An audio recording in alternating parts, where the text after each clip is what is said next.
हरे कृष्ण। भगवद गीता अध्याय 4 दिव्य ज्ञान, श्लोक संख्या 4.5। श्री भगवान ने कहा, तुम्हारे तथा मेरे अनेक जन्म हो चुके हैं, मुझे तो उन सबका स्मरण है, किंतु हे परंतप तुम्हें उनका स्मरण नहीं रह सकता। ब्रह्म संहिता में 5.33 में भगवान के अनेक अवतारों की सूचना प्राप्त होती है। उसमें कहा गया है, मैं उन आदि पुरुष भगवान श्री भगवान गोविंद की पूजा करता हूँ, जो अद्वैत, अच्युत तथा अनादि हैं। यद्यपि अनंत रूपों में उनका विस्तार है, किंतु तो भी वे आद्य, पुरातन तथा नित्य नवयौवन युक्त रहते हैं। श्री भगवान के ऐसे सच्चिदानंद रूप को प्रायः श्रेष्ठ वैदिक विद्वान जानते हैं, किंतु विशुद्ध अनन्य भक्तों को तो उनके दर्शन नित्य ही होते रहते हैं। ब्रह्म संहिता में 5.39 में यह भी कहा गया है, मैं उन श्री भगवान गोविंद की पूजा करता हूँ, जो राम, नरसिंह आदि अवतारों तथा अंश अवतारों में नित्य स्थित रहते हुए भी कृष्ण नाम से विख्यात आदि पुरुष हैं, और जो स्वयं भी अवतरित होते हैं। वेदों में भी कहा गया है कि अद्वैत होते हुए भी भगवान असंख्य रूपों में प्रकट होते हैं। वे उस वैदुर्य मणि के समान है, जो अपना रंग परिवर्तित करते हुए भी एक ही रहता है। इन सारे रूपों को विशुद्ध निष्काम भक्त ही समझ पाते हैं। केवल वेदों के अध्ययन से उनको नहीं समझा जा सकता।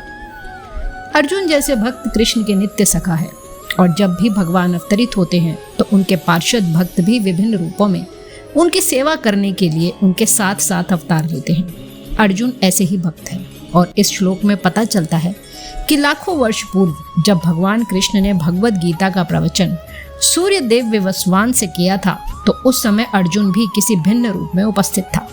किंतु भगवान तथा अर्जुन में यह अंतर है कि भगवान ने यह घटना याद रखी, किंतु अर्जुन इसे याद नहीं रख सका। अंश रूप जीवात्मा तथा परमेश्वर में यही अंतर है। यद्यपि अर्जुन को यहाँ परम शक्तिशाली वीर के रूप में संबोधित किया गया है, जो शत्रुओं का दमन कर सकता है, किंतु विगत जन्म में जो घटनाएं घटी हैं उन्हें स्मरण रखने में वह अक्षम है।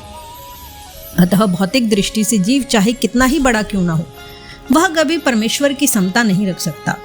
भगवान का नित्य संगी निश्चित रूप से मुक्त पुरुष होता है, किंतु वह भगवान के तुल्य नहीं होता।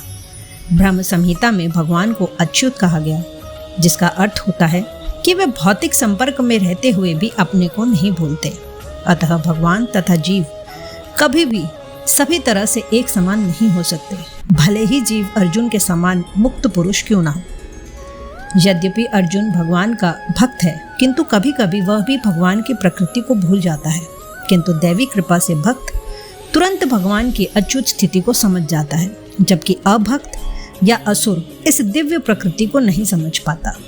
फलस्वरूप गीता के विवरण आसुरी मस्तिष्कों में नहीं चढ़ पाते। कृष्ण को लाखों वर्ष पूर्व संपन्न कार्यों की स्मृति बनी हुई है, किंतु अर्जुन को स्मरण नहीं है।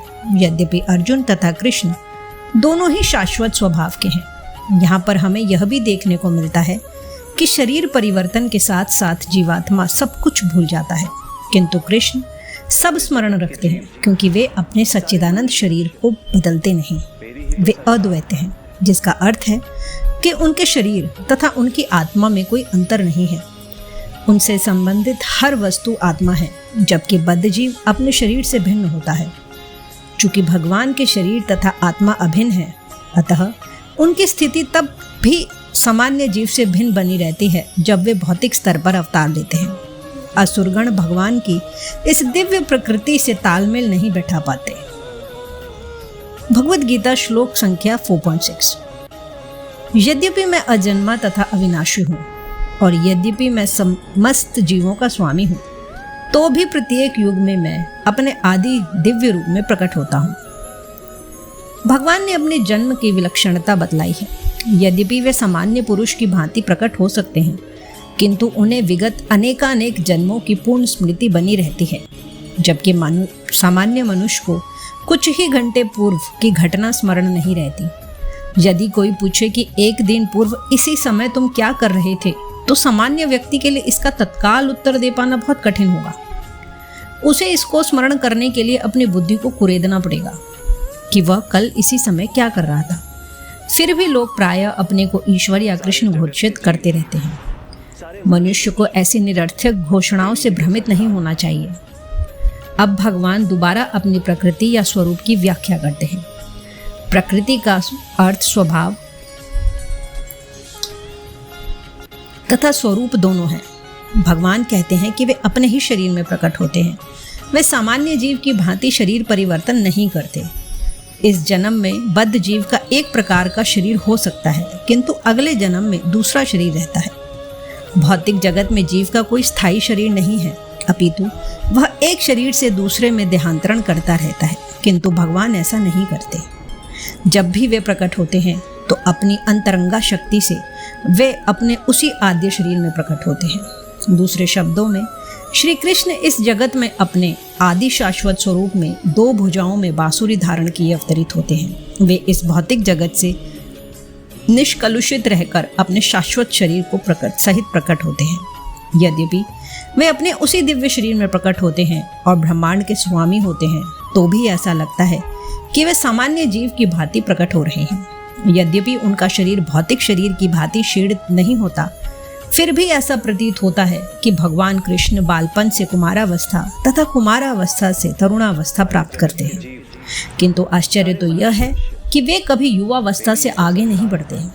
कुरुक्षेत्र युद्ध के समय उनके अनेक पौत्र थे, या दूसरे शब्दों में वे भौतिक गणना के अनुसार काफी वृद्ध थे, फिर भी वे 20-25 वर्ष के युवक जैसे लगते थे।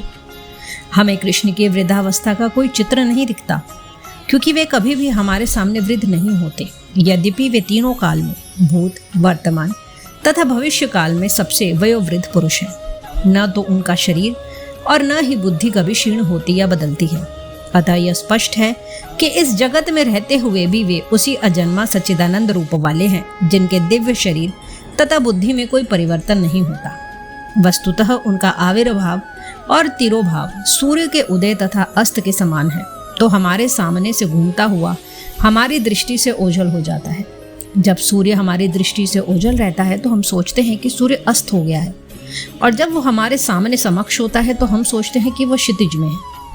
वस्तुतः सूर्य स्थिर है, किंतु अपनी अपूर्ण एवं त्रुटिपूर्ण इंद्रियों के कारण हम सूर्य को उदय और अस्त होते परिकल्पित करते हैं। और चूंकि भगवान का प्राकट्य तथा तिरोधान सामान्य जीव से भिन्न है, अतः स्पष्ट है कि वे शाश्वत हैं, अपनी अंतरंगा शक्ति के कारण आनंद स्वरूप हैं और इस भौतिक प्रकृति द्वारा कभी कलुषित नहीं होते। वेदों द्वारा भी पुष्टि की जाती है कि भगवान अजन्मा होकर भी अनेक रूपों में अवतरित होते रहते हैं।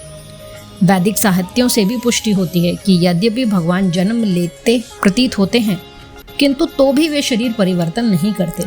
श्रीमद् भागवत में वे अपनी माता के समक्ष नारायण रूप में 4 भुजाओं तथा 6 ऐश्वर्यों से युक्त होकर प्रकट होते हैं। उनके आद्य शाश्वत रूप में प्राकट्य उनकी अहेतुकी कृपा है, जो जीवों को प्रदान की जाती है, जिससे वे भगवान के यथारूप में अपना ध्यान केंद्रित कर सकें, न कि निर्विशेषवादियों द्वारा मनोधर्म या आत्म माया शब्द भगवान की अहेतुकी कृपा का सूचक है।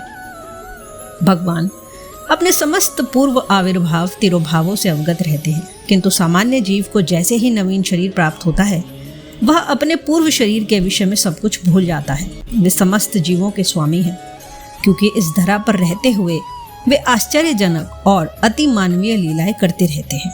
अतः भगवान निरंतर वही परम सत्य रूप हैं और उनके स्वरूप तथा आत्मा में या उनके गुण तथा शरीर में कोई अंतर नहीं होता।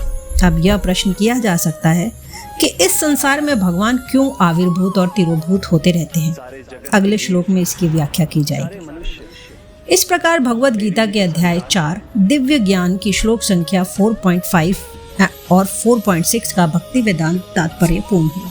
हरे कृष्ण।